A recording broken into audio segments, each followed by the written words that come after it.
Ya, jadi sekali lagi saya mengajak diri saya sendiri dan juga Mas Ishak, teman-teman di studio dan juga pendengar dan pemirsa yang sangat saya hormati, yang soleh dan solihah semuanya. Amin, amin, amin ya Allah. Nah, kita jangan beranggapan bahwa doa yang lama tidak dikabulkan itu hanya kita. Iya, enggak lah. Bahkan doanya Nabi itu ada yang tidak dikabulkan. Selevel Nabi ya, Prof. Iyalah kan berdoa agar supaya pamannya masuk Islam. Ya Allah. Kan enggak bisa juga ya. Jadi termasuk akhlak kita itu akhlak bagaimana menyikapi doa. Akhlaknya baik kepada siapa? Masya Allah. Dia sopan sama orang, iya. Tapi dia tidak sopan sama Allah. Ya Allah. Ya toh? Dia sopan kepada manusia, tapi tidak sopan sama Allah kan? Iya, pada Allah dia itu menggerutu ketika doanya belum dikabulkan. Astagfirullah. Ya berarti ya akhlaknya jelek. Nah, siapa itu ya kita semuanya. Ya Allah, Masya Allah. Nah di sini pada halaman 155 ini coba dibaca Mas itu alinea pertama itu. Kita menauladani kesabaran Abu Bakar As-Siddiq radhiyallahu an dan istrinya dalam berdoa untuk anaknya Abdurrahman. Ya, jadi sekarang saya ingin bercerita bagaimana kesabarannya Abu Bakar As-Siddiq dan juga istrinya untuk anaknya Abdurrahman. Nah, ini kesabaran Abu Bakar As-Siddiq terhadap Abdurrahman ini karena apa? Abdurrahman ini anaknya Abu Bakar yang tidak mau masuk Islam. Ya Allah, Masya tidak Allah. mau masuk Islam. Tidak mau masuk Islam. Namanya Abdurrahman. Ya. Dan nanti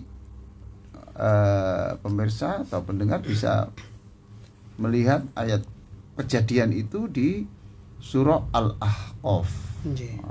Surah Al-Ahqaf. Surat Al-Ahqaf itu surat nomor 46. Ya. Nomor 46 tapi ayatnya ayat 17. Ayat ke-17 ya. Ayatnya ke-17 ya. Jadi dikisahkan di situ Abdurrahman ini tidak mau masuk Islam. Ya. Bahkan dia ingin nanti tanding 1 lawan 1 dengan bapaknya di medan perang. Dengan bapaknya. Dengan bapaknya nih. Astagfirullah. Ya, Masya Allah. dalam Al-Quran surat Al-Ahqaf surat 46 ayat 17 dikisahkan bahwa Abdurrahman tidak seiman dengan Abu Bakar. Ia bahkan melawannya di medan perang Badar. Ya Allah. Betapa kontrasnya, ya toh? Abu Bakar yang dikenal orang pertama yang masuk Islam dan menjadi pembela setia Rasulullah mendapatkan perlawanan ideologis dan fisik. Tidak hanya ngelawan ideologis loh, tapi fisik juga ya Prof ya. Melawan ideologis dan biologis ya, dari anaknya sendiri. Sekarang saya baca ya ayatnya ya. A'udzubillahi minasyaitonir rajim. والذي قال لأبويه أف لكما أتعدانني أن أخرج وقد خلت القرون من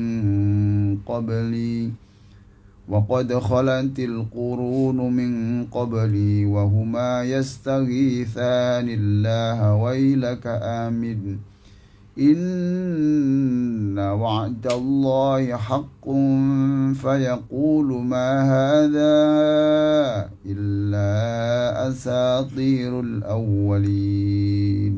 Allah. Nah ini kan terjemahannya kan jelas. Dan seseorang yang berkata kepada bapaknya, apa itu?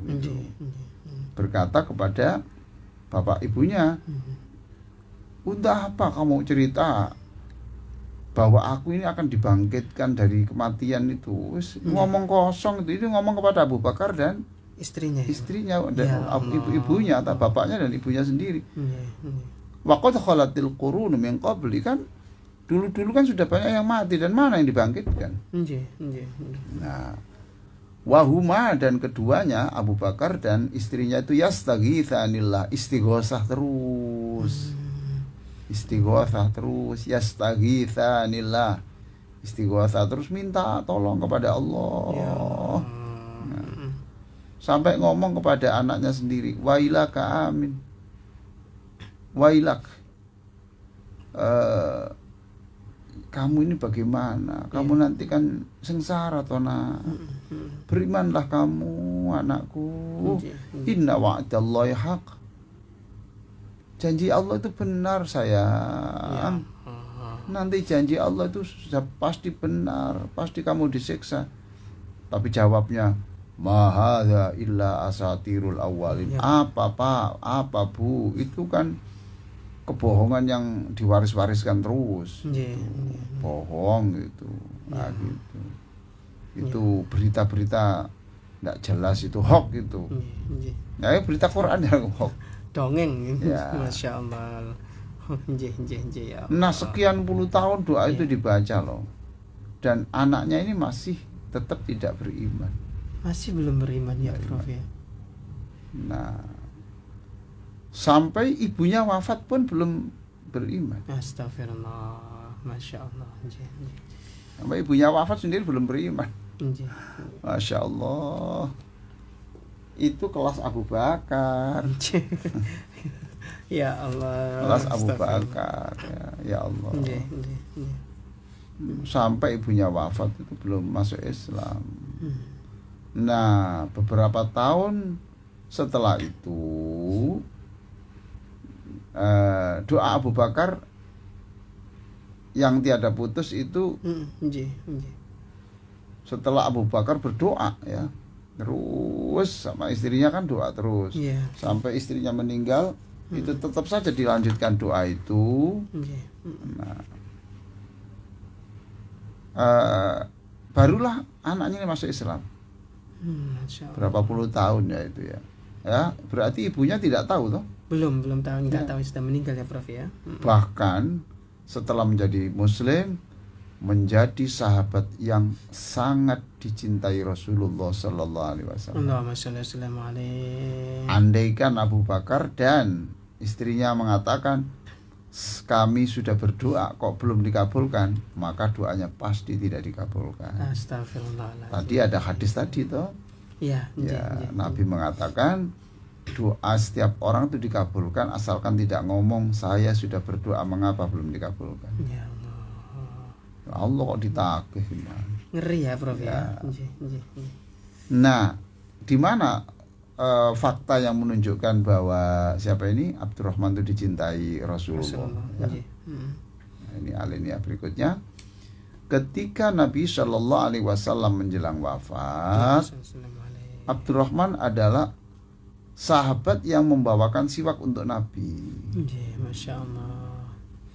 Jadi beberapa menit sebelum wafat itu Nabi melihat yang berkunjung di sebelahnya itu adalah Abdurrahman ini. Abdurrahman ini masuk kamar Nabi itu. Nabi melihat Abdurrahman masuk ke kamar dengan siwak di tangannya. Jadi lihat menjelang wafat itu Nabi Muhammad melihat Abdurrahman yang mu'alaf itu. Ya. Itu di tangannya ada siwak. Ya Allah. Nah, Nabi memberi isyarat agar supaya Aisyah mengambilkan siwak itu untuk Rasulullah. Ya. Terus di Abdurrahman. Jadi Abdurrahman itu saudaranya Aisyah. Ya toh? Iya, saudara ya. Kan Aisyah kan anaknya Abu Bakar. Ya kan. Mungkin tidak tahu saya ini kakaknya atau adiknya ya. Anggap saja kakaknya. Ya. Kak, saya pinjam siwaknya itu. Sebab Nabi kok kelihatannya kepingin siwak itu. Ya ini. Ya. Diberikan Aisyah. Kemudian diberikan Aisyah, diberikannya kepada Rasulullah, tapi ini ketika dicoba Nabi kok ujungnya masih keras gitu. Ya. kok masih keras. Akhirnya kemudian oleh Isa ditarik lagi, kemudian dilembutkan lah, kemudian ditumbuk-tumbuk begitu. Kemudian Nabi bersiwak. Masya Allah. Masya Allah. Satu, kisah itu menunjukkan sabarlah menunggu doa, ya. Yang kedua, hidup ini masih koma, belum titik. Abdurrahman yang mengajak gulat bapaknya, ya Allah, ya, 1 lawan 1 di perang Badar, tapi kok memusuhi, bahkan ingin membunuh Rasulullah toh, karena waktu perang Badar. Ya Allah, ingin membunuh Rasulullah. Ya pasti toh, kalau perang itu kan yang dituju kan panglima. Ya Allah. Tapi sekarang menjadi kekasihnya Rasulullah, diberi kehormatan untuk memberi bantuan Nabi yang menjelang wafatnya untuk siwak. Yang ketiga adalah bagaimana Rasulullah Shallallahu Alaihi Wasallam itu menjaga tutur kata, menjaga kalimat-kalimat yang dalam posisi mulutnya selalu bersih. Ya Allah. Oh, jadi tidak membaca sambil ada selilit di gigi. Enggak, karena asma Allah itu agung, maka diucapkanlah dengan mulut yang bersih. Masya Allah. Ya, jadi Nabi menjaga kebersihan mulut itu walaupun sampai beberapa menit sebelum wafat pun tetap. Subhanallah. Ya toh? Itu. Ya Allah, luar biasa ini. Luar biasa ya. Abu Bakar senang mendengar bahwa anaknya disenangi Rasulullah itu. Bahkan ketika Abu Bakar menjelang wafat, yang bisa memberikan hiburan untuk Abu Bakar ya Abdurrahman ini, putranya yang bangkang ini tadi ya, Pak. Ya Allah. Bahkan juga ia mendapat wasiat dari bapaknya agar besok nak, kalau Abah sudah meninggal, yang memandikan kamu sayang Abdurrahman. Ya Allah. Memandikan Abu Bakar loh. Abu Bakar itu siapa? Tidak main-main loh. Yang tidak punya sejarah hitam loh. Sejak kecil sudah Muslim, dan dia menginfakkan, orang yang sangat kaya di Mekah ini menginfakkan seluruh hartanya sebelum wafat. Masya Allah. Ya Allah. Ya itu ya, luar biasa. Jadi tirulah ini, sabar menunggu doa, seperti dikisahkan di dalam surah Al-Ahqaf ayat 17, dicontohkan oleh Abu Bakar. Masya Allah. Halaman 156, tolong dibaca Mas. Ya, pesan-pesan halaman, selanjutnya ya 156. Tidaklah semua permohonan manusia dikabulkan dengan segera. Ya, Masya Allah. Ya Allah. Saya mungkin belum bisa seperti Abu Bakar, tapi saya ingin berusaha untuk itu. Ya. Saya tahu mitra Muslim, dulur-dulur Muslim yang di Radio Al Victory ini juga sama, ada doa-doa yang belum dikabulkan ya. Itu sama, tapi kita belum bisa seperti Abu Bakar. Tapi kita ayo bersama-sama mencoba on the right track. Nah, on the right track, jadi ya tetap pada jalan yang benar. Ada coba, ada kalanya dibutuhkan kesabaran yang ekstra, sebab Allah telah menentukan jadwal tersendiri. Masya Allah. Jadi Allah sudah punya jadwal. Jadi ketika kita doa itu Allah sebenarnya sudah melingkari kalender. Terus kapan sebuah permohonan dikabulkan. Masya Allah. Lanjut. Bahkan permohonan itu ada kalanya baru dikabulkan setelah pemohonnya meninggal dunia, sebagaimana dialami oleh keluarga Abu Bakar. Jadi bisa saja doa Anda itu tidak dikabulkan nunggu Anda meninggal. Ya Allah, astagfirullah. Ya biarlah itu. Bahkan ada yang tidak dikabulkan mungkin nunggu ditunjukkan nanti ketika di surga. Ya Allah. Ya. Enak ya orang Muslim itu ya. Ya Allah. Masya Allah. Terus sebagai penutup, Kesabaran menunggu jawaban doa termasuk akhlak utama manusia kepada Allah Subhanahu wa taala. Jadi dia dermawan, baik kepada orang. Masya Allah, baik, sopan dengan orang, tawadhu kepada orang. Tapi ketika dia lagi protes kenapa doanya belum dikabulkan, berarti akhlaknya tidak ada.